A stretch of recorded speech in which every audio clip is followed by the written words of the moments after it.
Richard Donner clearly used the leftover Superman fonts for this opening credit sequence. Shane Black's screenplay includes an extremely unnecessary shot of boobs cliche. Nail biting. Who are these people that are just casually walking past this dead body on top of a car? This is Los Angeles, not New York. Putting this Santa up here is just lazy, man. If you want to put a Santa on your roof, at least make sure he's visible and on a stable surface. Plus, you only have a couple of strands of lights up, so why even go for the home run swing of a rooftop adornment? You aren't winning any competitions out here. Surprising your dad in the bathtub. The is up with his family, man? Let's give daddy his cake when we can see his junk. I think I can see his sugar tits from here. Also, this is virtually the same opening to a Mel Gibson character as What Women Want. And for making me think of that movie, this one gets an extra sin. What happened to this cigarette from when he woke up to now? It's grown a good inch and a half. That is an ugly spot. Dude is wearing a sweater vest, so why would he be concerned about what's on the top? That will definitely be tucked in soon. Hello, honey. That's amazing! Murtaugh called his wife on his super old-ass bag phone without dialing a single number. Ain't no Siri on this motherfucker. Also, not that I'm gonna play the music, but let me just take a minute to note that this is the saxiest soundtrack ever. The soundtrack has so much sax that it could be the score for an early 90s Skinamax softcore movie. Hey. Eating cocaine. Doing a massive drug deal this close to a busy thoroughfare. I mean, Winchell's Donut House is right there. Shoot! God damn it, I hate to admit, but Mel Gibson is really great in this movie. I'm not giving the movie a sin off for it. In fact, I'm going to add 5 cents here for his great performance because I can. I'm on you! Shoot me! Shoot him! I like Richard Donner. Seriously, The Omen was the mad but there's so much shouting in his other films. This movie will seriously test my eardrums for the next hour and a half. And that gets us in! Silent night. Carolers. Also, goddamn, this thing wants to be a Christmas movie so bad that he'll insert random like this to smack you in the face. And yes, I know Shane Black loves Christmas, but it doesn't matter to this movie. You're telling me you think Riggs is playing some kind of a game? Discussing a psychological case in the wide open of this office. The guys in the 80s aren't tough. They're sensitive people. They show their emotions around women and shit like that. I guess there were people that had this thought process in the 80s, but goddamn, pretty sure Andrew Dice Clay, The Decline of Western Civilization 2, and Brawny commercials would disagree with you, random cop who leans against walls. I'm too old for this. Really? Too old to overreact to an obvious detective who was checking his gun in a police station? What's the age limit for that? There's no lighting like 80s movies lighting. It's like someone wanted to catch cocaine haze in the form of a spotlight and then shine it through crumbled heroin and strawberry Pop-Tarts. What you got in there? 4-inch Smith? Dick comparisons. A lot of old-timers carry those. This movie goes out of its way to note the difference in the ages of these partners, but Danny Glover is only 10 years older than Mel Gibson, and it's super obvious. I suppose we have to register you as a lethal weapon. Roll credits for 3 additional sequels and a TV show. God hates me, that's what it is. Hate him back, it works for me. Unless I unleash a crazy successful religious movie in about 17 years. After that, I may rethink my strategy. If it matters, you may call me Mr. Joshua. I rarely notice ADR stuff, but this is so bad that they could have substituted Gary Busey with a Muppet and had a more convincing dialogue. Where the hell did you get him? Psychos or us? I don't think you're funny. The General would be registered as a lethal weapon at CinemaSins. I don't think this whole goddamn setup's funny. I agree, so can we go back to something that's actually funny in this movie? Like, is Joe Pesci gonna show up and crack wise or something? Merry Christmas. I've been saying that for years, and if you heard it, it meant your ass. I never gave much thought to what it meant. I just thought it was some cold-blooded to say to a mother before I popped a cap in his ass. It really seems like 85% of this first movie is footage of the lead character staring at pictures and reminiscing about old times. I don't give a You're a police officer, Roger. I know you're a police officer. Kill them! Just kill them! And now everyone else in the building knows Roger is a police officer, and he was asked to kill people. I'm sure they'll be able to get away with it, though. It is Los Angeles. The Lost Boys is this year's hit. Lost Boys was 33rd in the box office in 1987, behind classics like Platoon, Full Metal Jacket, Spaceballs, The Running Man, and, well, Beverly Hills Cop 2. But my point is, 33rd! You qualified to talk to jumpers? I've done it before. Okay, you're elected. Wait, what? Murtaugh has been very open about how much of a mental case he thinks Riggs is, but he's cool with Riggs going up to try and talk to a potential jumper? For such a beloved character, Murtaugh is kind of an asshole and not very good at his job. Hey, what the you just do? I don't know, but it definitely wasn't related to the case you guys were supposed to be working on together at all. Just answer the question! Oh, what do you want to hear, man? Do you want to hear that sometimes I think about eating a bullet? This movie has so many scenes like this that you never see in a buddy cop movie. It's not afraid to tackle issues like suicide, post-traumatic stress disorder, and realizing one's own mortality. This movie also has plenty of over-the-top silliness. Hell, it created a lot of the over-the-top silliness that is still seen in action movies today. But this movie has that little bit of extra that takes it miles ahead of most of its time. There's something eating away at this guy. I think he's on the edge. Goddamn, is this psychologist allowed to tell everyone in the LAPD about Riggs' issues? I'm too old for this. That's right, kids. You think you're sick of this line now. Even in this movie, it had already turned into a cliche. He seriously stopped in the middle of the road on a bridge to make a phone call. I'm sure cell reception wasn't spectacular in 1987, but what the man? Hey, are you gonna tell me where we're going? We're together on this, right? I guess. Really seems like no one is concerned about the case that opened this movie. You're not gonna smoke in the car. He's already been smoking in the car, damn it. I feel like this movie is forcing a chemistry that will unfortunately last a long time. Random shootout is random, man. Sure, the girls were slinging coke in the living room within view of the fuzz, but does that justify immediately opening fire? Great, so now he's been shot twice, drowned, and suffocated, but he's still flailing. Is this motherfucker Rasputin? Mom, Rob's is coming. Calling your father by his first name. See, what's for dinner? This is a brown. Sticking your bare hand into a piping hot oven to see what's for dinner. This scene goes on for some time. Seriously, is anyone interested in investigating this case? All they did was show up to a house, killed a motherfucker, then went right back home. I don't make things complicated. That's just the way things get all by themselves. I'm pretty sure this was the excuse Putin gave for the 2016 election. A sugar daddy's dealing drugs. She says something or did something or saw something she wasn't supposed to. He pitches off the balcony into the sweet by and by. Except Amanda was poisoned and jumped off the balcony all by herself. Once again, Murtaugh is supposed to be a good detective, right? Why can I have a beer and I can't smoke a joint? It's not coke, you know. We'll get there fast and then we'll take it slow. You don't trust me at all, do you? Be weird if he didn't, since he just invited you to dinner at his home with his family for the last couple of hours. But trying to understand character motivations in this movie is a losing proposition. I do it real good, you know. Do what? When I was 19, I did a guy in Laos from 1,000 yards out. Riggs plays the pronoun game about murder. But what really grinds my gears is that he's bragging that it could hit a human from 1,000 yards, which is some bull. I don't care that he says very few people could make that shot. No one could make that shot. Get out of here, Burbank. Cats. Listen, honey, I was just watching the porn for the case. That's why I put my glasses on. No other reason. Who the mother takes their yearbook picture like this? Having an understandable discussion while walking down an active shooting range while wearing serious ear protection.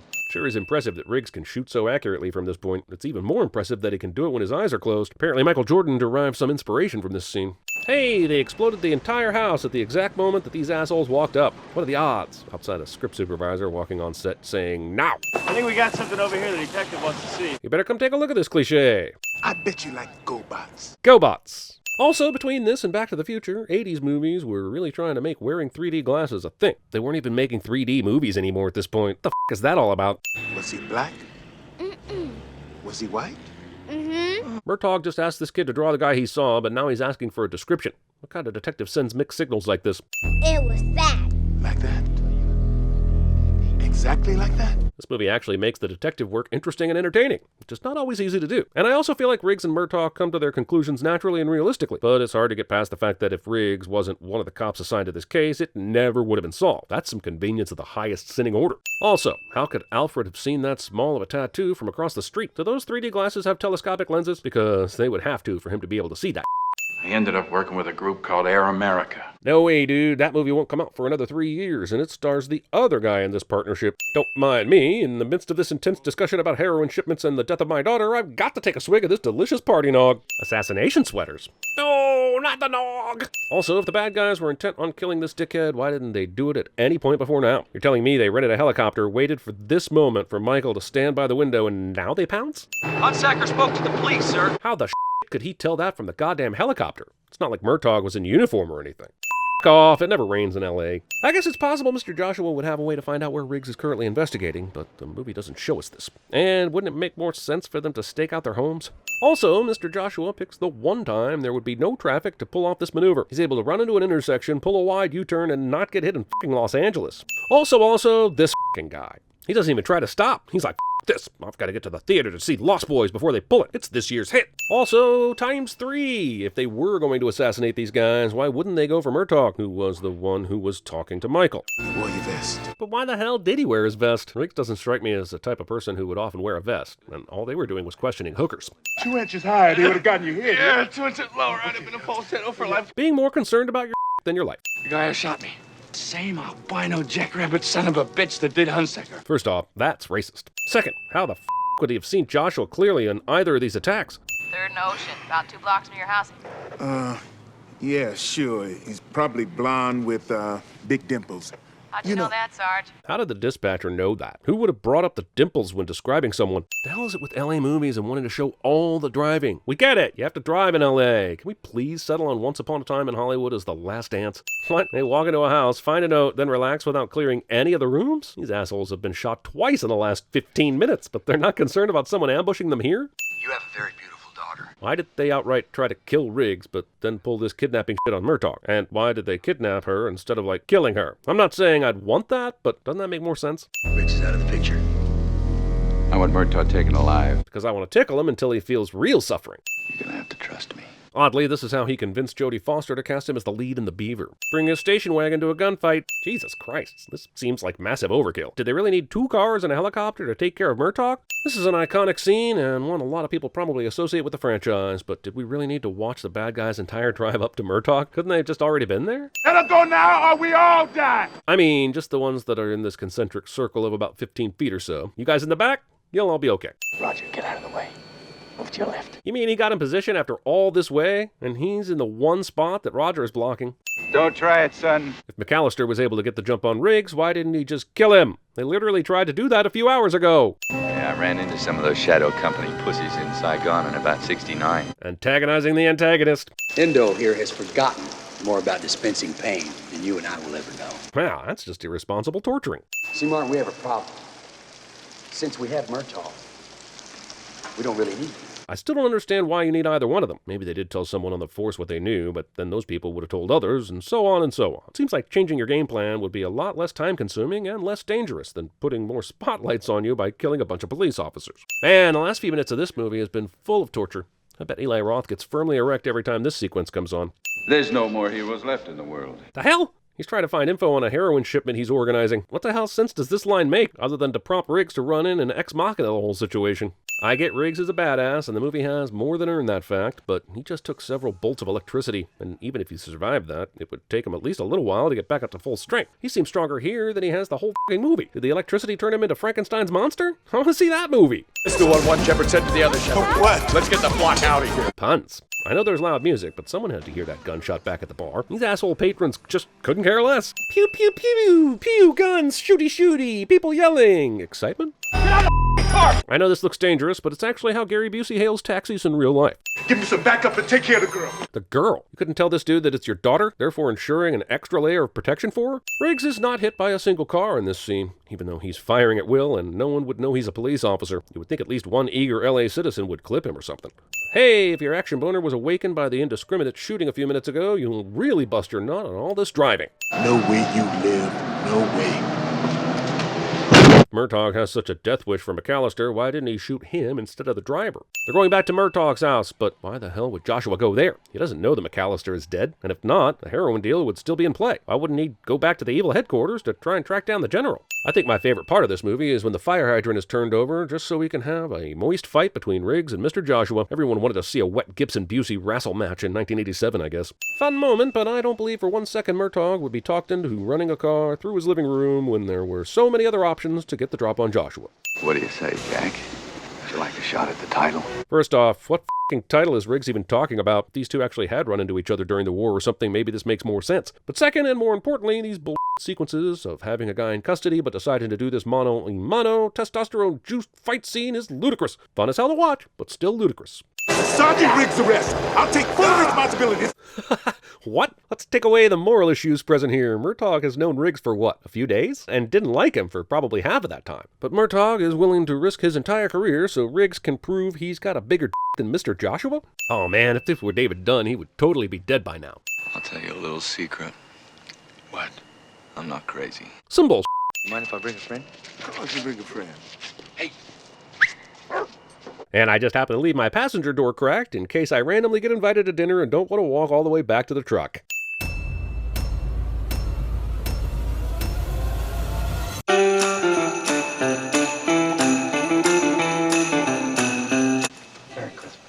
Merry Christmas. Merry Christmas to you too, pal. Merry Christmas. Thank you. Merry Christmas. Yeah, Merry Christmas. Goddamn Christmas! Merry Christmas, Victoria.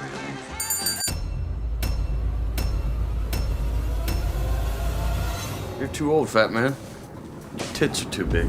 Did you know that we create monthly exclusive videos for our Sin Club members? Bonus outtakes, I don't know, Peter. Meth is a hell of a drug. extra Sins videos, Strange things are afoot at the Circle K. and even member-chosen Sin commentaries. I love this. I love this kind of a sin because it's so silly. Pick our next video and see the exclusives at patreon.com/CinemaSins, or click the link in the description below. Spider-Man is not a parade. You do not need to stop traffic for Spider-Man. The deceased landed on my car. The splat, as it were, actually occurred on the roof of my car. I got you, yeah. Merry Christmas, you filthy animal.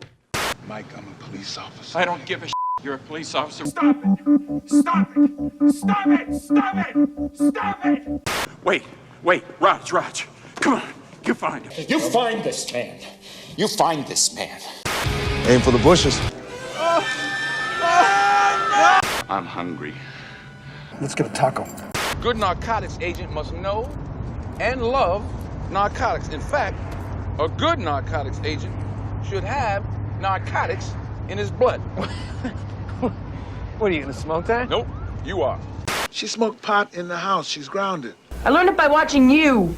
I've got another daughter. You people can't protect her. What do you mean, you people? Hi. I love you. Always have. What about you? Well, our problem, and yours too, is we have a shipment of merchandise to deliver. Do you expect me to talk? No, Mr. Bond, I expect you to die. I think it was called The Bus That Couldn't Slow Down.